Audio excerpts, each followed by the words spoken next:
नमस्कार दोस्तों, स्वागत है आपका हमारे YouTube चैनल जी शिक्षा पोर्टल में। दोस्तों आज हम सामान्य ज्ञान के अति महत्वपूर्ण 30 प्लस प्रश्न करने वाले हैं, जो कि आने वाले किसी भी एग्जाम्स के लिए बहुत ही हेल्पफुल होने वाले हैं। दोस्तों मैंने इस वीडियो में उन सभी क्वेश्चनों को समाहित किया है जो कि कई एग्जाम्स में बार-बार पूछे गए हैं। दोस्तों इस वीडियो में हम रैपिड फायर में सभी क्वेश्चंस करने वाले हैं, जो कि कम समय में आपको अधिक नॉलेज देने का हमारा जो लक्ष्य है उस पर आधारित हैं। तो चलिए वीडियो स्टार्ट करते हैं। दोस्तों पूरा वीडियो बिना स्किप किए ध्यान से देखिए। तो दोस्तों आज का जो हमारा पहला प्रश्न है वो है, विश्व का सबसे बड़ा महाद्वीप कौन सा है?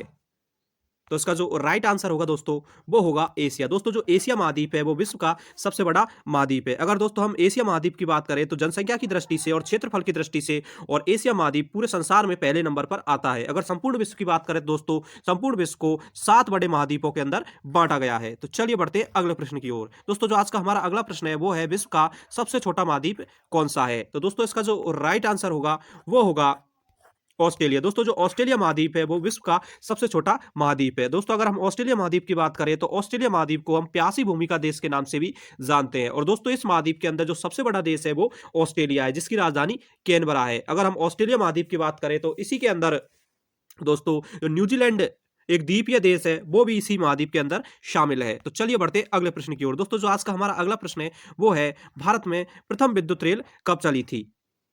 तो इसका जो राइट आंसर होगा दोस्तों वो होगा 1925। दोस्तों भारत में सर्वप्रथम जो विद्युत रेल थी, जो इलेक्ट्रिक रेल थी, वो 1925 के अंदर चलाई गई थी। अगर दोस्तों हम भारत में सबसे पहले रेल चलने की बात करें तो दोस्तों 1854 में, और डलहौजी जब गवर्नर जनरल थे भारत के, तब भारत में मुंबई से और ठाणे के बीच में भारत की पहली रेल चली थी। तो चलिए बढ़ते हैं अगले प्रश्न की ओर। दोस्तों जो आज का हमारा अगला प्रश्न है वो है, भारत में प्रथम गवर्नर जनरल कौन था? तो इसका जो राइट आंसर होगा दोस्तों वो होगा विलियम बेंटिंक। दोस्तों जो विलियम बेंटिंक थे वो भारत के पहले गवर्नर जनरल थे। अगर दोस्तों हम विलियम बेंटिंक की बात करें तो दोस्तों 1829 के अंदर और विलियम बेंटिंक द्वारा भारत में जो सती प्रथा है उस पर रोक लगाई गई थी। तो चलिए बढ़ते अगले प्रश्न की ओर। दोस्तों जो अगला प्रश्न है हमारा वो है, स्वतंत्र भारत के प्रथम राष्ट्रपति कौन थे? तो इसका जो राइट आंसर होगा दोस्तों वो होगा डॉक्टर राजेंद्र प्रसाद। दोस्तों जो डॉक्टर राजेंद्र प्रसाद थे वो हमारे स्वतंत्र भारत के पहले राष्ट्रपति थे। अगर दोस्तों हम राजेंद्र प्रसाद की बात करें तो इनका जो जन्म है वो बिहार के राज्य के अंदर हुआ था। अगर हम डॉक्टर राजेंद्र प्रसाद की बात करें तो इन्हें 26 जनवरी 1950 को, जब हमारा देश का जो संविधान है वो बनकर तैयार हुआ था, उसी दिन से इन्हें भारत के राष्ट्रपति की शपथ दिलाई गई थी। तो चलिए बढ़ते अगले प्रश्न की ओर। दोस्तों जो आज का हमारा अगला प्रश्न है वो है, शून्य की खोज किसने की थी? तो इसका जो राइट आंसर होगा दोस्तों वो होगा आर्यभट्ट। दोस्तों जो आर्यभट्ट जो प्राचीन भारतीय विद्वान थे, उनके द्वारा जो शून्य जो जीरो है उसकी जो आविष्कार है वो किया गया था। तो चलिए बढ़ते अगले प्रश्न की ओर। दोस्तों जो आज का हमारा अगला प्रश्न है वो है, हिंदी भाषा की लिपि कौन सी है? तो इसका जो राइट आंसर होगा दोस्तों वो होगा देवनागरी लिपि। दोस्तों जो देवनागरी लिपि है उसमें हिंदी भाषा को लिखा जाता है। तो चलिए बढ़ते हैं अगले प्रश्न की ओर। दोस्तों जो आज का हमारा अगला प्रश्न है वो है दोस्तों, चंद्रमा पर कदम रखने वाले प्रथम व्यक्ति कौन है?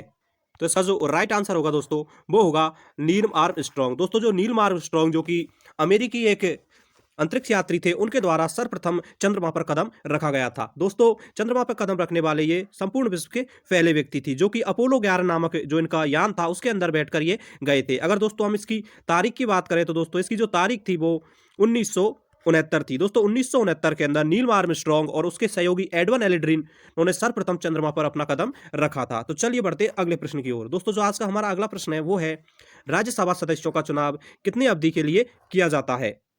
तो इसका जो राइट आंसर होगा दोस्तों वो होगा 6 वर्ष। दोस्तों जो राज्यसभा के सदस्य होते हैं, जिन्हें उच्च सदन के नाम से भी जाना जाता है, उनका चुनाव 6 वर्ष की अवधि के लिए किया जाता है। दोस्तों राज्यसभा को और जो भारतीय संसद का स्थायी सदन भी कहा जाता है। दोस्तों इसके सदस्यों का जो कार्यकाल फिक्स नहीं होता है, प्रत्येक 2 वर्ष के अंदर इसके 2/3 सदस्यों को निष्कासित कर दिया जाता है। तो चलिए बढ़ते अगले प्रश्न की ओर। दोस्तों जो आज का हमारा अगला प्रश्न है वो है, भारतीय संविधान में कितने अनुसूचियां हैं? तो इसका जो राइट आंसर होगा दोस्तों वो होगा 12 अनुसूचियां। दोस्तों भारतीय संविधान के अंदर 12 अनुसूचियां हैं। अगर दोस्तों हम पहली अनुसूची की बात करें तो इसके अंदर संघ एवं राज्य क्षेत्रों को शामिल किया गया है। वहीं इसकी जो 11वीं अनुसूची है उसमें दोस्तों पंचायती राज और नगर पालिका को शामिल किया गया है। तो चलिए बढ़ते हैं अगले प्रश्न की ओर। दोस्तों जो आज का हमारा अगला प्रश्न है वो है मनुष्य में शरीर में सबसे छोटी हड्डी कौन सी है। अर्थात दोस्तों इस प्रश्न के अंदर पूछा गया है कि जो मनुष्य का शरीर होता है उसकी सबसे छोटी हड्डी कौन सी होती है। तो दोस्तों इसका जो राइट आंसर होगा वो होगा दोस्तों स्टेपीज। दोस्तों जो स्टेपीज नामक हड्डी है वो मनुष्य की सबसे छोटी हड्डी है। दोस्तों अगर इस हड्डी की बात करें तो यह मध्य का जो कर्ण का मध्य भाग होता है उसके अंदर पाई जाती है। अगर दोस्तों हम शरीर की सबसे बड़ी हड्डी की बात करें तो जो स्टेपीज है दोस्तों, जो स्टेपीज जो हड्डी है वो शरीर की सबसे बड़ी हड्डी होती है जो कि हमारे जांघ के अंदर पाई जाती है। तो चलिए बढ़ते हैं अगले प्रश्न की ओर। दोस्तों जो आज का हमारा अगला प्रश्न है वो है महात्मा गांधी का पूरा नाम क्या है। तो इसका जो राइट आंसर होगा दोस्तों वो होगा मोहनदास करमचंद गांधी। दोस्तों जो मोहनदास करमचंद गांधी जो कि महात्मा गांधी का पूरा नाम है, जहां पर मोहनदास महात्मा गांधी का नाम था, वही करमचंद गांधी महात्मा गांधी के पिताजी का नाम था। अगर दोस्तों हम महात्मा गांधी की बात करें तो इन्हें भारत के राष्ट्रपिता के नाम से भी जाना जाता है। अगर दोस्तों इनके जन्म की बात करें तो दोस्तों इनका जन्म 1869 के अंदर और जो पोरबंदर गुजरात है दोस्तों उसके अंदर हुआ था। तो चलिए बढ़ते हैं अगले प्रश्न की ओर। दोस्तों जो आज का हमारा अगला प्रश्न है वो है महात्मा गांधी का जन्म किस दिन किस तिथि को मनाया जाता है। तो इसका जो राइट आंसर होगा दोस्तों वो होगा 2 अक्टूबर। दोस्तों 2 अक्टूबर को महात्मा गांधी जयंती के रूप में मनाते हैं। दोस्तों इसी दिन को हम अंतर्राष्ट्रीय अहिंसा दिवस के रूप में भी मनाते हैं। अगर दोस्तों महात्मा गांधी के जन्म की बात करें तो ये 2 अक्टूबर 1969 को पोरबंदर गुजरात के अंदर जन्म लिए थे। तो चलिए बढ़ते हैं अगले प्रश्न की ओर। दोस्तों जो आज का हमारा अगला प्रश्न है वो है सूर्योदय का देश इस नाम से कौन सा देश प्रसिद्ध है। अर्थात दोस्तों इस प्रश्न के अंदर पूछा गया है कि जो सूर्योदय का देश के नाम से किस देश को जाना जाता है। तो इसका जो राइट आंसर होगा दोस्तों वो होगा जापान। दोस्तों जो जापान है जिसे निप्पन भी कहा जाता है उसे सूर्योदय का देश कहा जाता है। तो चलिए बढ़ते हैं अगले प्रश्न की ओर। दोस्तों जो आज का हमारा अगला प्रश्न है वो है कागज का आविष्कार किस देश में हुआ था। तो इसका जो राइट आंसर होगा दोस्तों वो होगा चीन। दोस्तों चीन देश के अंदर सर्वप्रथम विश्व में कागज का आविष्कार हुआ था। अगर दोस्तों हम संपूर्ण विश्व में प्रिंटिंग प्रेस की बात करें तो दोस्तों जो जर्मनी देश है उसके अंदर सबसे पहले प्रिंटिंग प्रेस का उसके गुटेनबर्ग नामक शहर के अंदर आविष्कार किया गया था। तो चलिए बढ़ते हैं अगले प्रश्न की ओर। दोस्तों जो आज का हमारा अगला प्रश्न है वो है सबसे प्राचीन वेद कौन सा है।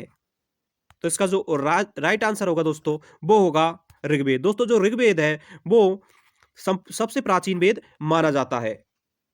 और अगर हम वेदों की संख्या की बात करें तो दोस्तों हमारे जो प्राचीन जो हमारा इतिहास है जो काल है उसमें 4 वेद लिखे गए थे। उनके अगर नामों की बात करें तो ऋग्वेद, यजुर्वेद, सामवेद के नाम से जाना जाता है, जिसमें ऋग्वेद को सबसे प्राचीन वेद माना गया है। तो चलिए बढ़ते हैं अगले प्रश्न की ओर। दोस्तों जो आज का हमारा अगला प्रश्न है वो है हिंदी भाषा की लिपि कौन सी है। तो इसका राइट आंसर होगा दोस्तों देवनागरी लिपि। दोस्तों देवनागरी लिपि में हिंदी भाषा को लिखा जाता है। तो चलिए बढ़ते हैं अगले प्रश्न की ओर। दोस्तों जो आज का हमारा अगला प्रश्न है वो है विश्व में सर्वाधिक जनसंख्या वाला शहर कौन सा है। तो इसका जो राइट आंसर होगा दोस्तों वो होगा टोक्यो। दोस्तों जो टोक्यो शहर है जो कि जापान की राजधानी है वो विश्व में सर्वाधिक जनसंख्या वाला शहर है। तो चलिए बढ़ते हैं अगले प्रश्न की ओर। दोस्तों जो आज का हमारा अगला प्रश्न है वो है सर्वप्रथम किसने सम्राट अशोक के अभिलेखों को पढ़ा। तो इसका जो राइट आंसर होगा दोस्तों वो होगा जेम्स प्रिसेप। दोस्तों जो जेम्स प्रिसेप नामक एक अंग्रेजी अधिकारी था उसके द्वारा और 1837 के अंदर सर्वप्रथम जो सम्राट अशोक था उसके शिलालेखों को पढ़ा गया था। तो चलिए बढ़ते हैं अगले प्रश्न की ओर। दोस्तों जो आज का हमारा अगला प्रश्न है वो है भारत का शेक्सपियर किसे कहा जाता है। अर्थात दोस्तों इस प्रश्न के अंदर पूछा गया है कि जिस प्रकार शेक्सपियर अपनी कविताओं और रचनाओं के लिए जाने जाते हैं ऐसे ही भारत के अंदर ऐसे कौन से विद्वान हैं जिन्हें उनकी संज्ञा दी जाती है। तो इसका जो राइट आंसर होगा दोस्तों वो होगा कालिदास। दोस्तों जो कालिदास प्राचीन भारतीय विद्वान, लेखक एवं साहित्यकार थे उन्हें भारत का शेक्सपियर कहा जाता है। तो चलिए बढ़ते हैं अगले प्रश्न की ओर। दोस्तों जो आज का हमारा अगला प्रश्न है वो है विश्व में मीठे पानी की सबसे बड़ी झील कौन सी है। तो इसका जो राइट आंसर होगा दोस्तों वो होगा सुपीरियर झील। दोस्तों जो सुपीरियर झील है जो कि उत्तरी अमेरिका महाद्वीप के अंदर स्थित है वो विश्व की सबसे बड़ी झील जो मीठे पानी की झील है मानी जाती है। अगर दोस्तों हम संपूर्ण विश्व की बात करें तो जो कैस्पियन सागर है जो कि रूस देश के अंदर है वो विश्व की सबसे बड़ी झील है।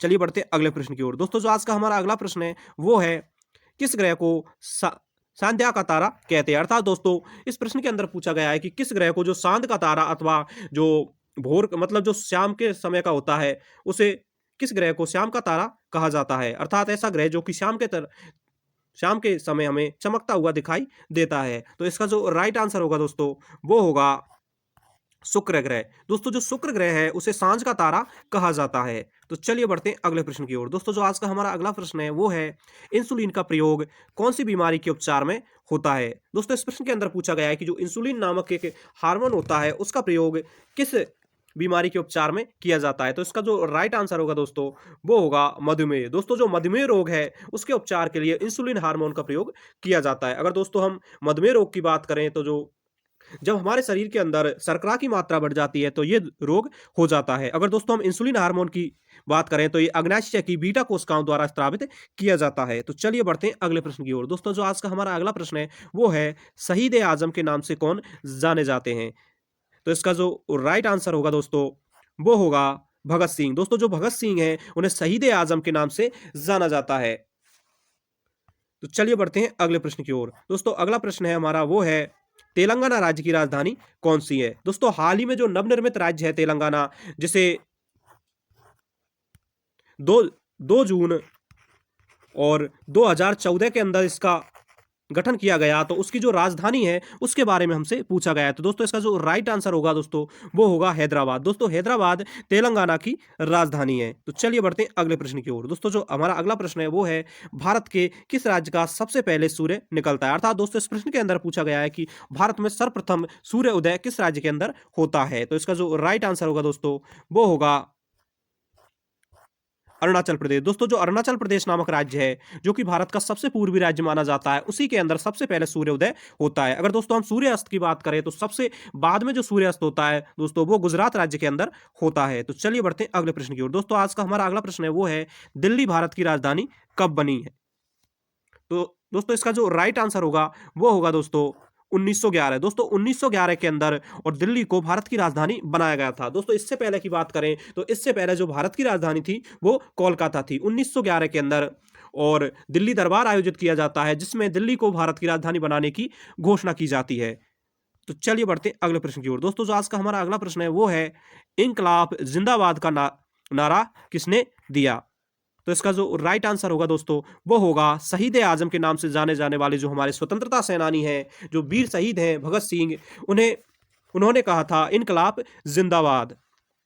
तो चलिए बढ़ते हैं अगले प्रश्न की ओर। दोस्तों जो आज का हमारा अगला प्रश्न है वो है महाभारत के रचयिता कौन है। तो इसका जो राइट आंसर होगा दोस्तों वो होगा महर्षि वेदव्यास। दोस्तों महर्षि वेदव्यास थे, उनके द्वारा महाभारत जो हमारा प्राचीन धार्मिक ग्रंथ है उसकी रचना की गई थी। तो चलिए बढ़ते हैं अगले प्रश्न की ओर। दोस्तों जो आज का हमारा अगला प्रश्न है वो है भारत का राष्ट्रगीत किसने लिखा है। तो इसका जो राइट आंसर होगा दोस्तों वो होगा बंकिम चंद्र चटर्जी। दोस्तों जो बंकिम चंद्र चटर्जी थे उनके द्वारा भारत का राष्ट्रगीत वंदे मातरम को लिखा गया था। अगर दोस्तों इस गीत की बात करें तो दोस्तों इसे 1800 और जो 96 के अंदर जो कांग्रेस का अधिवेशन हुआ था उसके अंदर इसे सबसे पहले बंकिम चंद्र चटर्जी द्वारा गाया गया था। तो दोस्तों इस तरह से हमने इस वीडियो के अंदर देखा जो जीके के सामान्य ज्ञान के 30 अति महत्वपूर्ण जो प्रश्न थे उनके बारे में हमने डिटेल से डिस्कस किया। आई होप कि आपको वीडियो पसंद आया होगा।